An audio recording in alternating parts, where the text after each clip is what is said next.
தமிழக பாஜக தலைவர் நயினார் நாகேந்திரன் இந்த முறை தொகுதி மாறி போட்டி போடுறார். அவர் முதலமைச்சராக இருந்தது அதிமுக சார்பாக, இப்பொழுது கட்சி மாறிட்டாரு. திரு கேப்டன் விஜயகாந்துடைய மகன் விஜய பிரபாகரன் திமுக கூட்டணியில் தேமுதிக குட்டுமுறுக்கு சின்னத்தில் நிற்கிறாரு. திரு ஜான் பாண்டியனின் மனைவி பிரசில்லா பாண்டியன் நிற்கிறார். அதிமுகவின் முன்னாள் அமைச்சர் ராஜேந்திர பாலாஜி அவர்கள் போட்டியிடும் தொகுதி. ப. சிதம்பரத்துக்கே தண்ணி காட்டி ரீகவுண்டிங் மினிஸ்டர் என மோடி அழைப்பார், அவருக்கே வெற்றி வாய்ப்பு. iPlus TV, India's #1 QLED TV, crystal clear picture quality with 3-year replacement warranty, smart voice, smart entertainment. iPlus 4ஆம் தூண் இணைந்து தேர்தல் திருவிழா 2026. இது சென்ற முறை போலவே 4 முனை போட்டியாக இருக்கிறது. 4 முனை போட்டியில் வெற்றி வாய்ப்பு யாருக்கு? திமுக, அதிமுக, தவேக, நாம் தமிழர். இந்த 4 வேட்பாளர்களும் அறிவிக்கப்பட்ட பிறகு முந்தைய முறை யார் வெற்றி பெற்றார்கள், இந்த முறை யாருக்கு வாய்ப்புள்ளது என்று 234 தொகுதியிலும் காண இருக்கிறோம். வாருங்கள் பார்க்கலாம்.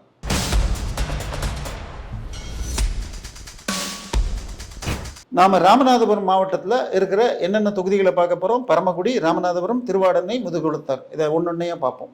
பார்க்க இருப்பது ராமநாதபுரம். அதில் முதலில் பார்க்க போக தொகுதி பரமக்குடி தொகுதி. இங்கே தற்போது திமுகவின் எம்எல்ஏ தான் நிற்கிறாரு, கே கதிரவன். அவரை எதிர்த்து அதிமுக முத்தையா, நாம் தமிழர் சார்பாக எழில் இளவரசி மற்றும் தாவேகா சார்பாக கோபிராஜன். ராமநாதபுரம் தொகுதியுடைய வெற்றி வரலாறை பார்த்தீங்கன்னா 2011 கேப்டனோடு இருந்த கூட்டணி போது 34,666 606 வாக்குல ஜெயிச்சிருக்காங்க. 2016 தனியா நின்னப்பயே 11,389 வாக்குல ஜெயிச்சிருக்காங்க. ஆனால் 2021 திமுக 13,285 வாக்கள் அதிகம் பெற்று வெற்றி பெற்றுள்ளார்கள். தற்போதைய நிலையில் நல்ல போட்டி இருந்தாலும் கதிரவனுக்கே வெற்றி வாய்ப்புள்ளது. நாம் அடுத்து பார்க்க இருக்கும் தொகுதி திருவாடனை தொகுதி. இது தற்போதைய எம்எல்ஏ இங்கே இருந்தவர் கருணாசு, அவரை தூக்கி சிவகங்கையில் போட்டிருக்காங்க. அவருக்கு பதிலாக திமுகவின் ராம கருமாணிக்கம், அதிமுகவின் கிருத்திகா மற்றும் தாவேக்காலிருந்து உங்களுக்கு நாம் தமிழர்லேருந்து பிரேம்நாத், தாவேக்காலிருந்து VK ராஜி.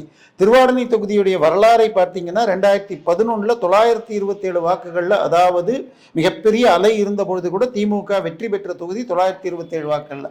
ஆனால் 2016 கூட்டணியே இல்லாமல் தனியாக நின்ற பொழுதும் அதிமுக 8,696 வாக்குகள் அதிகம் பெற்று கைப்பற்றியது. ஆனால் மீண்டும் 2021 நல்ல கூட்டணி பலத்தால் 13,852 வாக்குகள் முன்னிலை பெற்று கைப்பற்றியுள்ளார்கள். பட் அந்த முறை ஜெயிச்சது திரு கருணாஸ் அவர்கள். அவரை இப்ப மாத்திருக்காங்க. இப்பொழுதைய நிலையில் ஒரு நல்ல போட்டி இருந்தாலும் திமுகவின் ராம கருமாணிக்கத்திற்கு வாய்ப்பு அதிகமாக உள்ளது. நாம் அடுத்து பார்க்க இருக்கிறது ராமநாதபுரம் தொகுதி. இங்க தற்போதைய எம்எல்ஏவாக இருப்பவர் திமுகவின் காதர் பாட்ஷா என்ற முத்துராமலிங்கம். அதிமுக சார்பாக கூட்டணியிலிருந்து நயினார் நாகேந்திரன் அவர்கள் நாகேந்திரன் என்பவர் நிற்கிறார். நாம் தமிழர் சார்பாக முத்துகேசவன், தாவேகா சார்பாக சாகுல் அமீத் நிற்கிறாங்க. இந்த தொகுதியுடைய இது பார்த்தா 2011 கேப்டனோடு நின்ற கூட்டணி அலையின் போது 15,757 வாக்குல ஜெயிச்சிருக்காங்க. மீண்டும் 2016 இது 33,222 வாக்குகள் தனியாக நம்ம கூட ஜெயிச்சிருக்காங்க. ஆனால் 2021 திமுக கைப்பற்றி உள்ளது 50,312. இந்த 33,000 தாண்டி 50,312 வாக்குகள் அதிகம் பெற்றிருக்காங்க. இங்கே அன்வர் பாட்ஷாலாம் திருப்பி மாறி இருக்கதால் திரு காதர் பாட்ஷா தொடர்ந்து முன்னிலையில் வெற்றி பெறுகிறார். நாம் அடுத்து பார்க்க இருக்கிற தொகுதி முதுகுளத்தூர் தொகுதி. ஒரு முக்கியமான தொகுதி. தற்போதைய அமைச்சர் திரு ராஜ கண்ணப்பன் அவர்கள் இங்கே எம்எல்ஏவாக இருக்கிறார். மீண்டும் அவரே போட்டி போடுகிறார். அவரை எதிர்த்து அதிமுகவில் மலேசியா எஸ் பாண்டிங்கிறவரை போட்டிருக்காரு. இவர் 2016 இங்கே வெற்றி பெற்றவர். ஆனால் அதன் பிறகு மீண்டும் கண்ணப்பன் வெற்றி பெற்றார். நாம் தமிழர் சார்பாக சந்திரபிரபா, தாவேகா சார்பாக மலர்விழி. இந்த இதோட ட்ராக் ரெக்கார்டை பார்த்தீங்கன்னா 2011 20,000 வாக்குள்ள அதிமுக, 2016 13,348. ஆனால் 2021 20,721. இதை பொறுத்த வரைக்கும் ராஜகண்ணப்பன் ஒரு காலகட்டத்தில் 2009 தேர்தலில் திரு ப. சிதம்பரத்துக்கே தண்ணி காட்டி ரீகவுண்டிங் மினிஸ்டர் என மோடி அழைப்பார், அவருக்கே வெற்றி வாய்ப்பு இருப்பதாக களம் காட்டுகிறது. ஆனால் நல்ல போட்டி இருக்கு. நாம் தேனி மாவட்டத்தை பார்க்க போகிறோம். தேனியில் 5 தொகுதிகளை அடுத்த வரிசையாக பார்க்க போகிறோம். ஆண்டிப்பட்டி, பெரியகுளம் தனி, தேனி, கம்பம் மற்றும் போடிநாயக்கனூர். இந்த 5 தொகுதிகளை பார்ப்போம். நாம் அடுத்து பார்க்க இருப்பது தேனி மாவட்டத்தில் இருக்கிற ஆண்டிப்பட்டி தொகுதி. இதில் தற்போதைக்கு திமுக எம்எல்ஏ தான் வெற்றி பெற்றிருக்கார். திமுக சார்பாக மகராஜன், அவருடைய தம்பி லோகிராஜன் அதிமுக நிற்கிறார். நாம் தமிழில் அருணாதேவி, தாவேக்காலிருந்து வி பாண்டி நிற்கிறார்கள். பட் இந்த தொகுதியை பொறுத்த வரைக்கும், தேனி மாவட்டத்தை பொறுத்த வரைக்கும் ஓபிஎஸ் இருந்ததால் மிகப்பெரிய பலம் அதிமுக இருந்தது. பட் இப்பொழுது இங்கே டிடிவி தினகரன் வந்திருக்கிறார். இந்த தொகுதியுடைய ரெக்கார்டு பிரகாரம் பார்த்தா 2011 26,031 வாக்குகளில் அதிமுக வெற்றி பெற்றிருக்கு. 2016 தனியா நின்னப்பையும் 30,196. ஆனால் 2021 இது 8,538 வாக்குகள் வித்தியாசத்தில் திமுக கைப்பற்றி உள்ளது. இந்த முறை நல்ல ஃபைட் இருக்கு. அட்வான்டேஜ் மகராஜன் திமுக என்ற நிலையில் தான். நாம் அடுத்து பார்க்க இருக்கிற தொகுதி பெரியகுளம். இது ரிசர்வ் தொகுதி, தனி தொகுதி, பட்டியல் ஜாதி மக்கள் மட்டுமே போட்டியிடுவது. இது திமுக கூட்டணியில் விசிகாவிற்கு கொடுக்கப்பட்டுள்ளது. விசிக சார்பாக சக்திவேல் அரசு ஆற்றல் அரசு என்பவர் நிற்கிறார். அதிமுக சார்பில் அமமுகவை சேர்ந்த கதிர்காமு நிற்கிறார். தாவேகா சார்பில் விமலா, நாம் தமிழர் சார்பாக சபரிநாதன். இந்த தேனியில் இருக்கிற பெரியகுளம் தொகுதியில் 2011 5,641 வாக்குகளில் தனியாக, அதாவது அலை அடித்த பொழுது கூட எதிர்த்து வெற்றி பெற்ற தொகுதி திமுக 5,641. 2016 கூட்டணியே இல்லாமல் 234 இரட்டையிலையில் ஜெயலலிதா அவர்கள் போட்டியிட்ட போது 14,000 வாக்குகளில் கைப்பற்றினாங்க. ஆனால் 2021 இது மீண்டும் மாறி இருக்கிறது. ஆனால் விசிகாவிற்கு இங்கே பெரிய பலம் கிடையாது என்பதால் இங்கே வெற்றி வாய்ப்பு அமமுக வந்த பிறகு திரு கதிர்காமு அவர்கள் இதை எளிதாக வெல்வார். நாம் அடுத்து பார்க்கிறது தேனி கம்பம். அதாவது கம்பத்தை தாண்டா போடி, தேனி போடின்னு வரும். கம்பம் தொகுதியில் ராமகிருஷ்ணன் தான் தற்போதைய எம்எல்ஏ. அவரே மீண்டும் திமுக நிற்கிறார். திரு STK ஜக்கையன், அவர் முன்னாள் எம்எல்ஏ, அவர் அதிமுக நிற்கிறார்.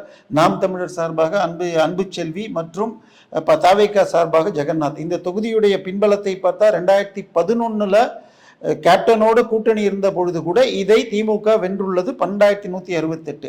தனியாக களம் கண்ட போது மீண்டும் அதிமுக அதிகமாக 11,221 பெற்று வெற்றி பெற்றிருக்கு. ஆனால் மீண்டும் 2021 கம்பம் ராமகிருஷ்ணன் அவர்கள் 42,413 பெற்று வெற்றி பெற்றுள்ளார். தற்போதும் இவரே வெற்றி பெறுவதற்கு வாய்ப்பு கம்பம் திமுகவிற்கு. நாம் அடுத்து பார்க்க இருக்கும் தொகுதி மிக மிக முக்கியமான தொகுதி. 3 முறை தற்காலிக அல்லது முதலமைச்சராக பணியாற்றிய திரு O பன்னீர்செல்வம் அவர்கள் திமுக சார்பாக நிற்கும் தொகுதி. அவர் 3 முறைக்கும் அவர் முதலமைச்சராக இருந்தது அதிமுக சார்பாக. இப்பொழுது கட்சி மாறிட்டார். அவர் பல ஊழல்கள் செய்தார்னு வழக்குகள் இருக்கு. இப்போ வாஷிங் மிஷின் பண்ணி திமுகவில் வந்துட்டார். அவரை எதிர்த்து அதிமுக சார்பில் VT நாராயணசாமி, நாம் தமிழரில் கலையரசு, தாவேகா சார்பில் பிரகாஷ். இந்த தொகுதியுடைய இதை பார்த்தீங்கன்னா தொடர்ச்சியாக அதிமுக வெற்றி பெற்ற தொகுதி. 2011 29,906, 2016 15,608, 2021 11,021. இந்த முறை அவருக்கு ஒரு பக்கம் ஓபிஎஸ் உடைய செல்வாக்கு, தங்கத்தமிழ்ச்செல்வன் இவர்கள் எல்லோரும் கொடுத்தால் திரு ஓபிஎஸ் அவர்கள் வெற்றி பெறலாம். டிடிவி நல்ல சப்போர்ட் பண்ணால், ஏன்னா தேனியில் அவர் தான் 1999 எம்எல்ஏ எம்பி ஆக்கப்பட்டார். அதுக்கப்புறம் தான் இவருக்கு முதலமைச்சர் வாய்ப்பு கிடைத்தது. பட் அட்வான்டேஜ் O பன்னீர்செல்வம் என்பது தான் கள நிலம். நாம் தற்போது விருதுநகர் மாவட்டம், இதில் உள்ள 6 தொகுதிகள் ராஜபாளையம், விருதுநகர், ஸ்ரீவில்லிபுத்தூர், சாத்தூர், சிவகாசி, அருப்புக்கோட்டை. இந்த 6 தொகுதியிலையும் 4 கூட்டணி சார்பாக யார் நிற்கிறாங்க, போன எலெக்ஷனில் எப்படி யார் ஜெயிச்சாங்க என்பதும் தற்போது யார் ஜெயிக்க போகிறார்கள் என்ற கருத்து கணிப்பை தொடர்ந்து பார்ப்போம். நாம் அடுத்து இருக்கிற தொகுதி ராஜபாளையம் தொகுதி. ராஜபாளையம் தொகுதியை பொறுத்த வரைக்கும் திமுக சார்பாக தங்கபாண்டியன், அதிமுக சார்பாக கூட்டணியில் திரு ஜான் பாண்டியனின் மனைவி பிரசில்லா பாண்டியன் நிற்கிறார்.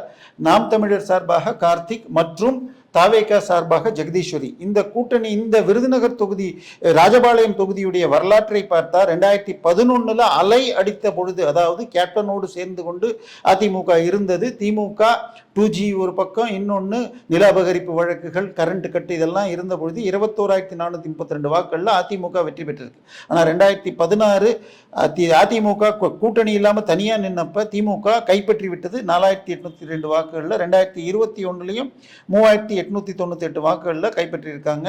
பட் பிரசில்லா பாண்டியனை விட உள்ளூர் செல்வாக்கு மற்றும் ஜாதி ரீதியான வாய்ப்புகளில் தங்கபாண்டியன் முந்துகிறார். நாம் அடுத்து பார்க்க இருக்கிற தொகுதி ஸ்ரீவில்லிபுத்தூர் தொகுதி. இது அதிமுகவின் மிகப்பெரிய கோட்டை எனப்படும். இது ஆண்டாள் இருக்கிற தொகுதி. இந்த தொகுதியுடைய இப்போதைய எம்எல்ஏ கூட அதிமுக தான். இங்கே காங்கிரஸிற்கு மகாலிங்கம் நிற்கிறார். அதிமுக சார்பாக சந்திரபிரபா, நாம் தமிழரில் கரிகால் பாண்டியன் மற்றும் தாவேகால கார்த்திக். 2011 எனக்கு தெரிஞ்சு அந்த நேரத்தில் இவர் அந்த தொகுதியின் வேட்பாளர் திமுகவுக்கு மாறி இருந்ததால் இது 6228 வாக்குகளில் திமுக அந்த அலையின் போதே வெற்றி பெற்றிருக்கு. ஆனால் 2016 மீண்டும் அதிமுக 36,673 வாக்குகள் அதிகம் பெற்று வெற்றிருக்கிறது. 2021 12,738.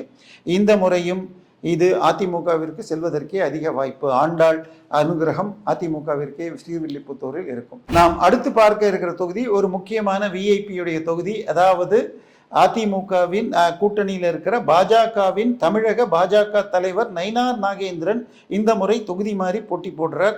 இந்த தொகுதியில திமுக சார்பில் கடற்கரை ராஜ், சாத்தூர் தொகுதியில் நயினார் நாகேந்திரன் பாஜக, அதிமுக கூட்டணியில் நாம் தமிழர்ல ஆனந்தராஜா மற்றும் தாவேகால அஜித். இந்த கூட்டணியுடைய ரெக்கார்டை பார்த்தீங்கன்னா 2011 29,345 வாக்குகள், அதாவது கேப்டனோட அழகின் போது. ஆனால் மீண்டும் 2016 இதை தக்க வச்சிருக்காங்க, 4,427 வாக்குகள். பட் சென்ற முறை 2021 இங்கே 11,179 வாக்குகளுக்கு அதிகம் பெற்று திமுக கைப்பற்றியுள்ளது. இந்த முறை நயினார் நாகேந்திரன் முந்துகிறார். 2024 சமீபத்தில் நடந்த பாராளுமன்ற தேர்தலில் அதிமுக பிளஸ் பாஜக ஓட்டுகளை சேர்த்தால் அங்கே வெற்றி பெற்றதன் அடிப்படையில் தான் நயினார் நாகேந்திரன் தேர்ந்தெடுக்கிறார். கள நிலவும் அவருக்கு சார்பாகத்தான் இருக்கிறது. வெற்றி வாய்ப்பு நயினாருக்குத்தான். நாம் அடுத்து பார்க்கிறது சிவகாசி தொகுதி, ஒரு முக்கியமான தொகுதி. அதிமுகவின் முன்னாள் அமைச்சர் ராஜேந்திர பாலாஜி அவர்கள் போட்டியிடும் தொகுதி. இந்த தொகுதியில் திமுக சார்பாக கணேசன் அசோகன், அதிமுக சார்பாக முன்னாள் அமைச்சர் ராஜேந்திர பாலாஜி, நாம் தமிழர் சார்பாக டயானா, தாவேகா சார்பாக கீர்த்தனா. சிவகாசி தொகுதியை பொறுத்த வரைக்கும் 2011 அதிமுக 35,654 வாக்குகள், தனியாக நின்றப்பையும் 14,748 வாக்குகள். சென்ற முறை திரு ராஜேந்திர பாலாஜி தொகுதி மாறி போய் வேற இடத்துல நிற்க இந்த இடத்தில் 17,319 வாக்குகளில் திமுக வெற்றி பெற்றது. இந்த முறை மீண்டும் நல்ல ஃபைட் கொடுக்குறாங்க, இழுபறியில் இருக்கு. என்னை பொறுத்த வரைக்கும் தற்போதைய நிலையில் அட்வான்டேஜ் ராஜேந்திர பாலாஜி. ஆரம்பத்தில் இவர் வெற்றி பெறும் மாதிரி இருந்தாலும் தற்போது அட்வான்டேஜ் அட்வான்டேஜ் ராஜேந்திர பாலாஜி. நாம் அடுத்து பார்க்கறது இன்னொரு விதத்தில் ஒரு விஐபி தொகுதி தான். திரு கேப்டன் விஜயகாந்துடைய மகன் விஜய பிரபாகரன் திமுக கூட்டணியில் தேமுதிகல கொட்டு முரசு சின்னத்தில் நிற்கிறாரு. அவரை எதிர்த்து அதிமுகவில் விஜி கணேசன் நிற்கிறாரு. நாம் தமிழர்ல லக்ஷ்மணன், தாவேகால செல்வம். இந்த விருதுநகர் தொகுதியை பொறுத்த வரைக்கும் தெலுங்கு பேசும் மக்கள் அதிகமாக உள்ள தொகுதியில் அதிமுக, அதாவது கேப்டனோடு கூட்டணி இருந்த பொழுது 21,438 வாக்குகளில் ஜெயிச்சாலும் அடுத்து வந்த 2 தேர்தலையும் 2,870 வாக்குகளில் வெற்றி பெற்றாங்க. 21 21,339 வாக்குகள். இதே விருதுநகர் தொகுதியில் எம்பி எலெக்ஷன் வந்தப்போ ஒரு 5,000 வாக்குகளில் மட்டுமே திரு விஜய பிரபாகரன் இழந்தார். இந்த முறை கேப்டன் பெயரில் உள்ள அனுதாபம் போன்ற கூட்டணி பலத்தால் விஜய பிரபாகரன் வெற்றி பெறுகிறார். நாம் அடுத்து பார்க்கறதுக்கு இருக்கிறதும் ஒரு அமைச்சருடைய தொகுதி தான். திரு KKSSR ராமச்சந்திரன் அவருடைய தொகுதி. சற்றே வயதானவர் இவர். ஜெயலலிதாவுடைய மிகப்பெரிய பின்பலமாக இருந்தவர். எம்ஜிஆர் மரணத்திற்கு பிறகு கூட்டணி கட்சி 2ஆக பிறந்து ஜானகி அணி ஜெயலலிதா அணி என்று இருந்த பொழுது ஜெயலலிதா பின்னால் நின்றவர். பின்னால் கட்சியில் மரியாதை போக திமுகவுக்கு வந்தவர். அதன் பிறகு இங்கே நல்ல பொசிஷனில் இருப்பவர். எதிர்த்து அதிமுக கூட்டணியில் செய்திபதி நாம் தமிழரில் மணிமாறன், தாவேகால கார்த்திக் குமார்.